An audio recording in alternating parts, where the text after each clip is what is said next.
नमस्कार, are express में आप सबका स्वागत है और इस समय हम चलेंगे हमारे खास शो की तरफ। अब होगी मुद्दे की बात आपको बताने से पहले इस ओर ले चलूंगा। हमारे पैनल में आज मौजूद हैं, एक तरफ छात्र का पक्ष रखेंगे राघवेंद्र सिंह जी और दूसरी तरफ हमारे साथ पैनल में मौजूद है एबीवीपी के पदाधिकारी जुगल किशोर जी। और बात करेंगे अब मुद्दे की। तो जब मुद्दे की बात होनी है तो मुद्दा शिक्षा विभाग से जुड़ा हुआ है, क्योंकि लगातार फेसबुक और सोशल मीडिया पर इस बात की राड़ छिड़ी हुई है कि अब अग्रिम जो परीक्षाएं होनी है, क्योंकि कोरोना वायरस को लेकर कई ऐसी परीक्षाएं थी जो बीच में रुक गई थी और जिनको रोक दिया गया था। अब उन परीक्षाओं को लेकर राड़ छिड़ चुकी है। शिक्षक का कहना है कि परीक्षाएं जब साल भर पढ़ाई की गई है तो परीक्षाएं कराकर तब रिजल्ट दिया जाए। वहीं छात्रों का कहना है कि अब कोरोना वायरस की जब संख्या बढ़ती जा रही है तो परीक्षाएं ना करी जाएं और लोगों को आगे की क्लास की ओर प्रोन्नत किया जाए। आइए चलते हैं, हमारा सीधा सवाल रहेगा एबीवीपी के पदाधिकारी जुगल किशोर जी से। जुगल जी, सबसे पहला सवाल आपसे कि इस बात से आप कितना सहमत हैं कि परीक्षाएं जो हो रही हैं वो पूर्णतया सही हैं? देखिए, परीक्षाओं का जो शुचिता और स्वच्छता की बात आती है, ये व्यवस्था पर निर्भर करता है। ये सरकार पर भी निर्भर करता है और संचालन करने वाले व्यवस्थापक पर भी निर्भर करता है, क्योंकि सरकार तो नीट एंड क्लीन ही काम करना चाहती है, लेकिन कभी कभी व्यवस्थापक गड़बड़ करते हैं।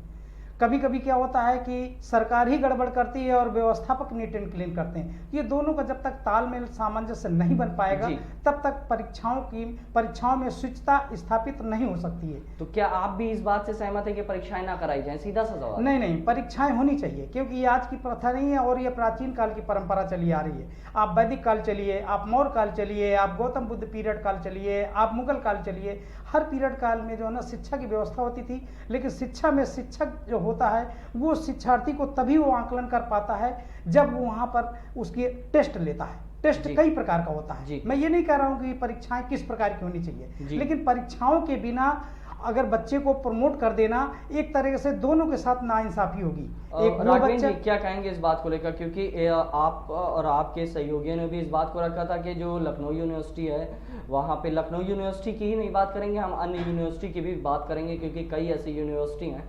तो आपने इस बात को रखा था कि परीक्षाएं ना कराई जाएं, तो क्या तर्क था? आपने क्या सोचकर इस बात को रखना चाहा? जैसा कि आप सभी को संज्ञान होगा कि वैश्विक महामारी कोरोना चल रहा है, पूरे विश्व में फैला हुआ है जी। विगत 4 महीने से संपूर्ण विश्व परेशान हुआ है। और अभी आपने पढ़ा होगा कि पिछले सप्ताह लखनऊ विश्वविद्यालय के 2 प्रोफेसर कोरोना पॉजिटिव पाए गए हैं। जी। अगर इस माहौल में विद्यार्थी परीक्षा देने गया तो आप सोच सकते हैं कि विश्वविद्यालयों में ऐसा कोई भी अनुशासन नहीं हो पाएगा कि छात्रों को अलग अलग कर सकें। अगर छात्र पेपर देने गए, कई जिले से बाहर से छात्र पढ़ते हैं, पेपर देने आए, एग्जाम देने आए, परीक्षा होगी तो संक्रमण इतनी तेजी से फैलेगा जिसको रोकना बहुत ही मुश्किल होगा। जुगल जी क्या कहना चाहेंगे? कहीं ना कहीं ये बातें भी सत्य हैं? नहीं, ये बिल्कुल गलत है, क्योंकि परीक्षा जो कराई जाती है हर छात्र के लिए एक नियम होता है। सरकार ने भी बनाया नियम, हर छात्र के कम से कम 2 फीट की दूरी पर ही बनाया जाता है। परीक्षाएं कभी गैदरिंग में नहीं कराई जाती। परीक्षाओं की एक स्कीम होती है, डेट जिसे बोलते हैं डेट शीट। डेट शीट में सब्जेक्ट वाइज होता है, एक दिन में सारे आपने बोल दिया कि 2 फीट की दूरी होती है जी। ये परीक्षाएं जो हैं, आप खुद जानते हैं कि जब परीक्षार्थियों को अंदर भेजा जाता है, जो आपने इस समय दृश्य बताया कि 2 फीट की दूरी होती है, ये सिर्फ कक्षा के अंदर का होता है। क्या आपको लगता है ये डिसिप्लिन क्लास के बाहर मैनेज रहेगा? क्योंकि ऐसी चीजें सामने आती है, चाहे बोर्ड की परीक्षाएं ले लिया जाए, चाहे बोर्ड की परीक्षा, लोगों के बीच में अनुशासनहीनता हालांकि आ ही जाता है, क्योंकि जब भीड़ बढ़ेगी तो इस तरह की चीजें हैं वो सामने आती रहेंगी। तो आपकी जो ये बात है, इस बात से कितना सहमत है आप? राघवेंद्र जी आप अपनी बात रखें जरा। जी, मेरी बात ये कहना चाहते हैं, जैसे सर कह रहे हैं कि परीक्षा हॉल के अंदर 2 फीट की दूरी रहती है, ठीक है, मैंने हॉल के अंदर आप देख रहे हैं कि अभी कल ही अरविंद केजरीवाल जी को कोरोना पॉजिटिव की रिपोर्ट आई, ज्योतिरादित्य सिंधिया जी की, जो कि इतने शिक्षित हैं, विदेशों से पढ़ के आए, वो इतने शिक्षित होने के बाद इस महामारी के चपेट में आ गए। स्टूडेंट जो होता है वो इतना ज़्यादा माहौल में नहीं डल पाएगा, वो बाहर आएगा, डिस्कस करेगा। कई जिलों में जो घर में लड़के पहुंच गए वो आएंगे, हॉस्टल में रहेंगे। हॉस्टल का रूम 1 सीटर 2 सीटर 3 सीटर रहेगा। कहाँ से आए हैं, कैसे आए हैं, किस माहौल से आए हैं, किससे किससे मिले हुए, अगर एक साथ रहेंगे और अगर एक भी स्टूडेंट कोरोना संक्रमित निकल गया तो फिर वहां पे क्या स्थिति बनेगी, उसको संभाल पाना ना किसी भी विश्वविद्यालय प्रशासन के पक्ष में रहेगा, ना सरकार के पक्ष में रहेगा। जब हमारे इतने बड़े जानकारों से गलती हो रही, जिनकी उम्र 45 साल 50 साल, तो स्टूडेंट तो नादान होता है। क्या कहेंगे जुगल जी? देखिए, इसमें मैं ये कहूंगा कि जब सरकार ने लॉकडाउन पूर्णतः एक तरह से खोल दिया है, सारे आपके धार्मिक स्थल खुले हुए हैं, जी। सारे आपके मॉल खुले हुए हैं, कॉम्प्लेक्स खुले हुए हैं, सारी चीजें ओपन है। ये व्यक्ति के पर भी निर्भर करता है। दूसरी चीज, गवर्नमेंट स्वयं सीबीएसई बोर्ड 1 जुलाई से लेकर 15 जुलाई के बीच में सीबीएसई का पेपर जो छूट गए थे, जो बच गए थे, उनको जी। बराबर कराने जा रही है। जी, जी, जी। अगर ऐसा होता तो ये पूरे सीबीएसई बोर्ड ऑल इंडिया होता। यहाँ तक कि हमारे विदेशों में भी 15 देश ऐसे जहां पर सीबीएसई बोर्ड चलते जी, हैं। जी। अगर ऐसा होता तो ये सीबीएसई बोर्ड को भी सब परीक्षा नहीं करानी चाहिए। इसके अलावा और चलिए, मैं आप कंपटीशन की बात कर रहा हूँ। आप जैसे एयरफोर्स की परीक्षाएं ले लीजिए, नेवी की परीक्षाएं ले लीजिए, एसएससी की परीक्षाएं ले लीजिए, पॉलिटेक्निक की परीक्षाएं ले लीजिए, बीएड की परीक्षाएं ले, ये सारी परीक्षाएं बाकायदे लगभग सुनियोजित तरीके से निर्धारित है। और ये कोरोना पीरियड के काल में ही सब चल रहा है। तो जी। ऐसा नहीं है। अगर आप डिस्टेंसिंग बनाकर चलेंगे, रूल बनाकर चलेंगे, गेट पर बच्चा एक एक करके आएगा, हम सोशल डिस्टेंसिंग के साथ साथ सैनिटाइज बच्चे को एक एक करेंगे, तो जाहिर सी बात है हो सकता है, क्यों नहीं हो सकता है। और हर चीज संभव है आज के युग में। दूसरी चीज मैं ये कहना चाहता हूँ, ठीक है, अगर बच्चा नहीं आ सकता है तो आप ऑनलाइन भी परीक्षाएं उपलब्ध करा सकते हैं। आज आपके पास टेक्नोलॉजी है, आप दूर दूर बैठे हुए विश्व के देशों से संचार माध्यम के माध्यम से आप सर, आपको एक चीज बता दूं कि जो ऑनलाइन परीक्षाएं हो रही हैं उनमें 1/4 बच्चा है जो शिक्षा पा रहा है। ये पूर्णतः प्रमाणित हुआ है इस चीज को कि ऑनलाइन जो शिक्षाएं इस बीच कराई गई उनमें 1/4 जो छात्र हैं वो पढ़ पाए हैं। देखिए, वो तो अगर आप उस थ्योरी पे चलेंगे तो कहीं ना कहीं आपको भी अपना बैकफुट पे आना पड़ेगा। और सबसे बड़ी चीज हम मुद्दे पे ही चलते हैं कि यूनिवर्सिटीज की जो परीक्षाएं हैं उस पर चर्चा चल रही है। सबसे बड़ी चीज है कि आपने कहा कि बाहर भी डिसिप्लिन रहेगा, पर राघवेंद्र जी इस बात से आप कितना सहमत हैं कि अगर बाहर डिसिप्लिन रहेगा, कई ऐसी विद्यालय हैं, कई ऐसे महाविद्यालय हैं जो मेन रोड पे हैं, क्या मेन रोड पे गैदरिंग हो पाएगी? क्या मेन रोड पे 1 हैंड का डिस्टेंस हो पाएगा? मेन रोड पे 2 फुट की दूरी, 2 गज की दूरी हो पाएगी? जैसा कि सर ने बताया कि सीबीएसई बोर्ड की, मैं बताना चाहता हूं कि इंटर हाई स्कूल में एक लिमिटेड स्टूडेंट रहते हैं। आप अभी विश्वविद्यालय में चले जाइए, कई प्रकार के कोर्सेस होते हैं और अथाह लाखों की संख्याओं में लड़के होते हैं। वो लड़के चाय की दुकान पे पटरी पे भी खड़े होंगे पेपर के बाद, वो लड़के विश्वविद्यालय में जाएंगे, पेपर देने के बाद पेपर में भी डिस्कशन होगा। जैसा कि अभी मैंने बताया है कि लखनऊ विश्वविद्यालय के 2 प्रोफेसर कोरोना पॉजिटिव पाए गए हैं, 9 संदिग्ध हैं, उनके संपर्क में कौन कौन आया होगा, पेपर किसने बनाया होगा, या क्या सुविधाएं मिलेंगी, हम परीक्षा देने के लिए तैयार हो जाएं। पर ये बताइए सुविधाएं क्या मिलेंगी? किसी भी एक बच्चे की अगर जान चली गई तो उसके परिवार को उसके जवाबदेही क्या रहेगी सरकार की? और एक किसी को हुआ जुगल तो जी, सबको कौन जवाब देगा? रिएक्शन चाहूंगा इस बात पे। जी, मेरा ये कहना का विचार है कि देखिए, हर एक कार्य करने का एक तरीका होता है जी। अगर हम किसी चीज को मोटिवेट करके काम करेंगे तो संभव है।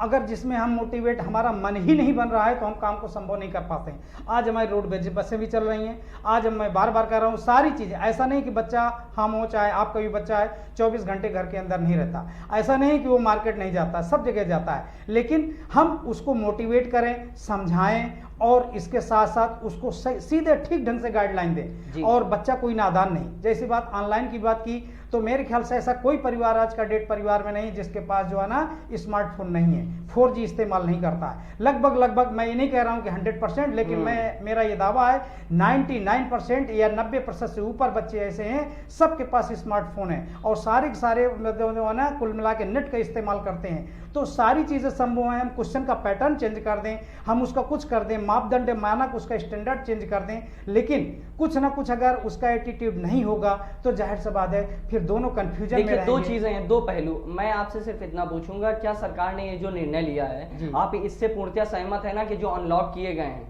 जो चीजें अनलॉक की जा रही हैं, यानी जो सुविधाएं दी जा रही हैं सरकार के द्वारा, जो सारी चीजें जो बाध्य किया गया था उनको खोला जा रहा है, तो आप पूर्णतः उस बात से सहमत हैं? देखिए, कहीं कहीं क्या होता है कि लॉक में एक लिमिटेशन में आ जाते हैं और लंबे समय तक लॉक नहीं लगाया जा सकता है। जैसे आप अपने काम को ले लीजिए, हम कोई जीवन में हमारे तमाम बहुत से ऐसे कार्य होते हैं जो अति आवश्यक होते हैं, जाना ही पड़ता है बाजार की ओर, कहीं ना कहीं जाना पड़ता है, तो उस समय असुविधा होती है। तो इस प्रकार से लॉक परमानेंट तो नहीं किया जा सकता, लेकिन 60 दिन का लॉक किया गया। इसके बावजूद भी लोगों ने तमाम प्रकार की धूर्तता की।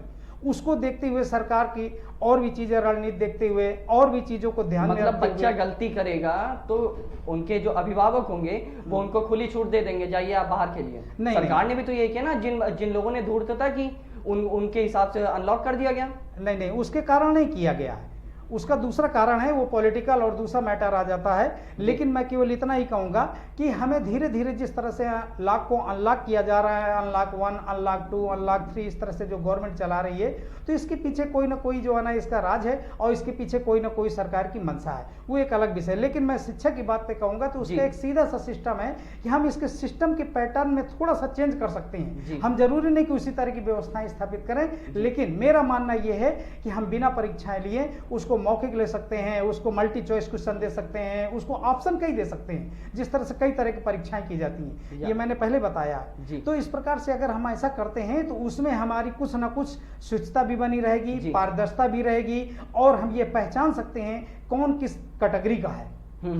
इसलिए ये अति आवश्यक है। अगर ऐसा नहीं है तो गवर्नमेंट को फिर जो है ना सरकारी परीक्षाओं में भी परीक्षाएं नहीं करानी चाहिए, उसको भी भर्ती कर देना चाहिए डायरेक्ट, और उसमें हर तरह की नौकरी देनी चाहिए।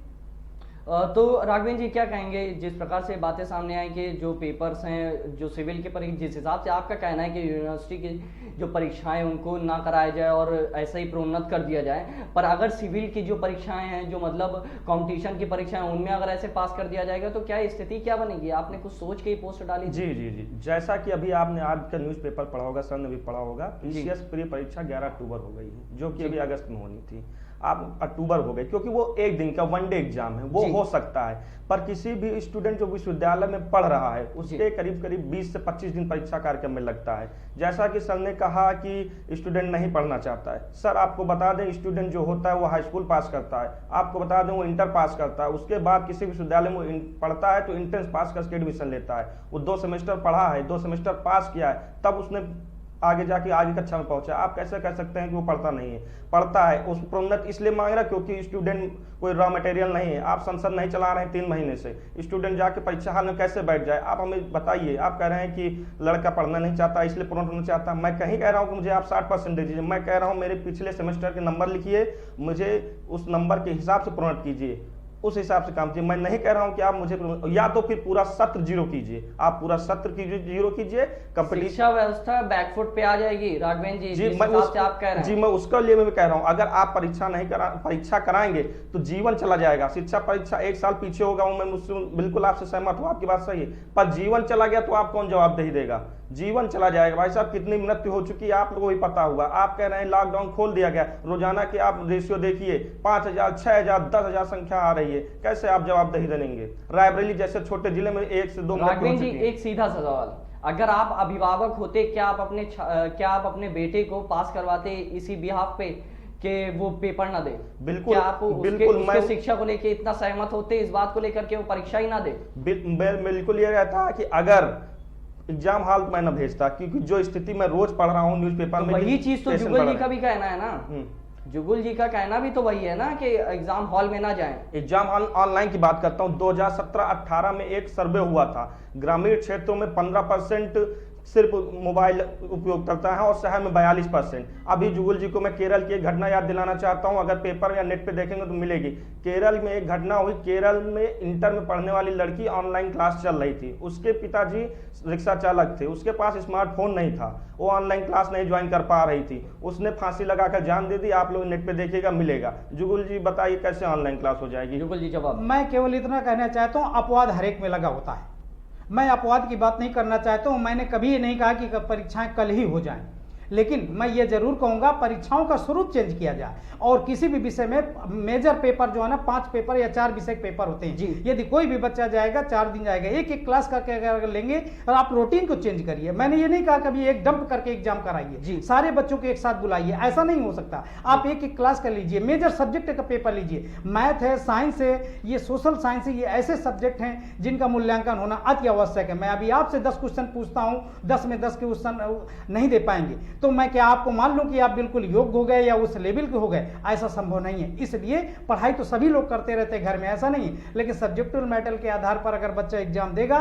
तो उसकी प्रिपरेशन अलग ढंग की होती है। मैं भी कंपटीशन देने जाता हूं, आप भी देने जाते होंगे कभी, तो जब पेपर का टाइम दे दिया जाता है, स्कीम डेट घोषित कर दी जाती है, तो मोनोपोली चेंज हो जाती है। फिर अपने यहाँ खाना पानी छोड़ करके पढ़ाई पर ज्यादा ध्यान देते हैं और ठीक ढंग से पढ़ाई करते हैं और ये लगा रहता है कि नहीं मेरे परसेंटेज अब 70 से 75 आने चाहिए, 75 70 से 80 आना जी। चाहिए। मैंने परीक्षाओं पे ये नहीं कहा कि आज ही कराई जाए, लेकिन मैंने ये कहा परीक्षाओं का स्वरूप चेंज करके परीक्षाएं जरूर कराई जाए। कुल मिला के निष्कर्ष अगर ये कहा जाए, जुगल जी और राघवेंद्र जी दोनों लोगों से इस बात की सहमति चाहूंगा कि जो एग्जाम्स कराए जाएं उनकी मोनोपोली चेंज होनी चाहिए, तो उससे छात्र भी अपने हिसाब से सहमत रहेगा और जो शिक्षक है वो भी सहमत रहेगा। तो इस बात का निष्कर्ष निकलता है, इस मुद्दे का निष्कर्ष निकलता है कि अगर पेपर कराने की जो मोनोपोली है, उनका जो तरीका है वो चेंज किया जाए, तो इस महामारी में भी दोनों जो पैनल है वो मौजूद रहेंगे। राघवेंद्र जी कुछ कहना चाहेंगे कम शब्दों में अपने जी, शब्दों मैं कहना चाहूंगा, क्योंकि मैं छात्र हूं और सर को मैं लखनऊ विश्वविद्यालय की स्थिति से यह अवगत कराना चाहूंगा कि जनवरी में छुट्टी थी 17 जनवरी तक, उसके बाद क्लासेज स्टार्ट हुई, फरवरी में क्लास चली मात्र 14 दिन, उसके बाद से लॉकडाउन आ गया, पढ़ाई जीरो हुई इस सेमेस्टर की। आप बताइए छात्र अगर पेपर देगा तो किस बिहाफ पे दे देगा? लखनऊ विश्वविद्यालय में एक छात्र आरडी 50 लाख की आरडी से आता है, तो एक छात्र 22 इंची साइकिल 3000 रुपए की भी आता है, तो कैसे ऑनलाइन पढ़ाई में उसने पढ़ लिया होगा? मैंने अभी तक एक क्लास सिर्फ की और ऑनलाइन कोई क्लास नहीं चली, कैसे छात्र पेपर देगा जब उसने कुछ पढ़ा नहीं तो देगा क्या? या तो आप पहले क्लास, आपके बात से हम सहमत हैं, सीमित संसाधनों में पेपर कराएं, ठीक है हम देंगे, पर हमने पढ़ा ही नहीं को तो हम देंगे क्या? जब हमें पढ़ाया जाए, हमें सिलेबस बताया गया नहीं तो हम कैसे, क्या जब पढ़ा ही नहीं तो हम, जब हमें ज्ञान ही नहीं मिला तो हम क्या लिखेंगे, क्या लिखेंगे? जवाब दीजिए हमें।